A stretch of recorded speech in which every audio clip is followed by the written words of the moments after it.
All right, guys, Real Strong Reviews, Ezekiel here. All right, so this one is Good Girl's Guide to Murder on Netflix. First, start off with rating. Overall, I'll give it a solid 7. I'd say 7 out of 10. It was pretty good. I liked it. I can tell though it was made for more of a teenage audience, but with a darker undertone, a little bit of a darker undertone. They really didn't go there too much with anything, but as far as a mystery, it was good for a mystery show. It was very very good. The premise is basically a young girl named Pip, played by Emma Myers from Wednesday. Um, she is like the title says, a good girl, and she doesn't believe that a young girl who is a couple of years older than her, from her hometown, was killed by her boyfriend. Now, not to give any spoilers or anything like that, she's pretty close to the case for the most part.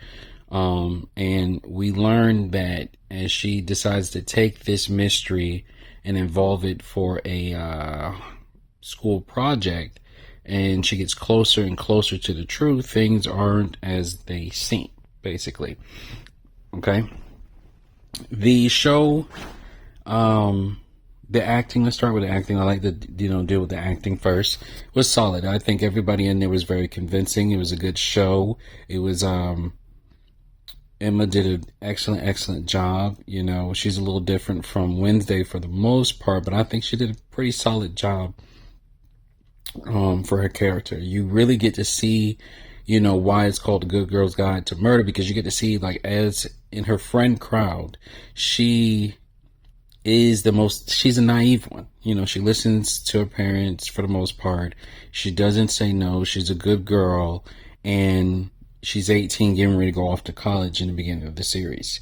And as she finds out different truth in her family, about her family, she finds, the truth about this victim. She starts to evolve she starts to evolve into a young woman. Okay. That, being good may not always be possible, because you have different things going on in your life. So you found out different things and how the world works. And, it may not be possible to be a good girl. And I think that's one of the things that I liked about it. That's what kept me engaged, is just her, one, I love mysteries, but two, watching Pip, the protagonist, Emma, just slowly figure out the world, just slowly, like, hey, this might not be right. What's going on? So, for instance, a little bit of a spoiler, as she meets the friends of the lover who supposedly killed his girlfriend, she gets put in different situations, like she's never been to a rave before. So how do you act at a rave? She's 18, never been at a rave, never been at a party. She's never been up and close alone with a boy in a room before. And then the older boy, like this guy's friends, is one of her suspects, and she's in a room with him, and he just got out of a shower. How is she handling the situations? How is she dealing with her hormones? What is she thinking about? You get to see all this play out in her face. So I think Emma did a very excellent job. I do not remember her love interest, but it ends up being Sal's younger brother. So in this small town, people assume that, hey, you killed this girl, our sweetheart. We don't like your family. So the family is, what's the word I'm looking for? Ostracized. I believe I'm not saying that right. I feel like I'm not saying that right.